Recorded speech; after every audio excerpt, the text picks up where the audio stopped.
do you do as a built environment professional to ensure that your work promotes social justice? I think for me, right now, as you know, I'm in public sector. So prior to that, I worked for a private developer. And I think I reached a point when I was in that role where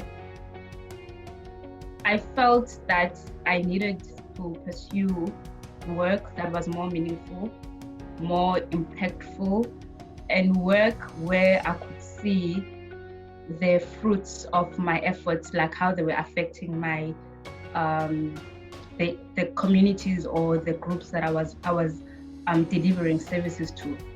Hence why I decided to join the public sector, because it was the one way of ensuring that I was at the cold space of service delivery. Up to that point, it felt like as if the work that I was doing was primarily driven to make profits only, but not really focused on the socio-economic development of our communities. However, I feel that in any role, as a Hardhat professional, there's always an opportunity for you to make an impact. It doesn't really matter. You don't have to work for an NGO. You don't have to work for public service, because by virtue of delivering some form of infrastructure or some form of building, you are actually contributing, and you are actually making a contribution towards furthering social justice. As everybody knows, with any construction project, there's always going to be employment creation, although in many instances it's not going to be sustainable. It's just for the duration of the project itself. But those opportunities mean something. You know, they add value to those families, to those individuals that actually benefit from those opportunities. So it's something that it can never be something, social justice can never be something that is forced from the work that we do as built environment professionals. It's always going to be part of what we do, because we're always going to make a social and economic contribution. What do you do as a built environment professionals in the public sector to use your skills and your career to promote social justice? Okay, so my experience so far has largely been with non-governmental organizations and a development finance institution. And our key goals, aside from developing the actual infrastructure, is providing social justice. So the nature of my work is making sure that we do achieve equity and social justice for the people we're providing the services for. So, for example, when we work with when I worked with the with the non-governmental organization, it was a rural and water sanitation project.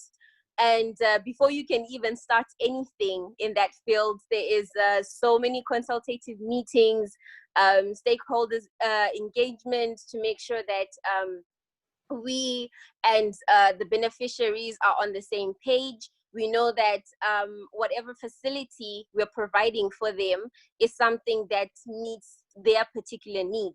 So, for example, we were drilling boreholes across Mwenyezi and Gwanda rural areas in Zimbabwe. And even though you might have, like, technically speaking, a borehole needs to be placed at a certain point, but then if it becomes too far from the people who are supposed to be accessing that water point, then you now need to, even if it means putting more money to put it where it becomes accessible, then we would have to change it to that. And then for the development finance institution that we work, a lot of our work is, like I said, in promoting social justice. We come up with concepts, notes for entire cities, for new cities.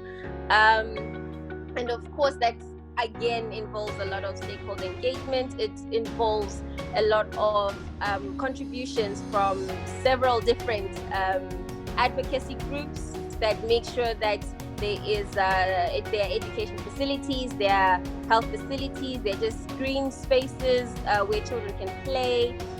So those are the things that we also look at. And even sometimes we had, say, housing development. And part of what we do is to encourage both, like for example, if a couple is deciding to buy a house, we encourage them to co-own the house as opposed to the house just being owned by the husband, the father in the family. And so this means that the wife also, even though a lot of the time she's not necessarily putting in finances into like the family setup, but then she also co-owns the house, and then that protects the house for the children. So, and it also helps the women become house owners as well. So that is also part of the work that we do.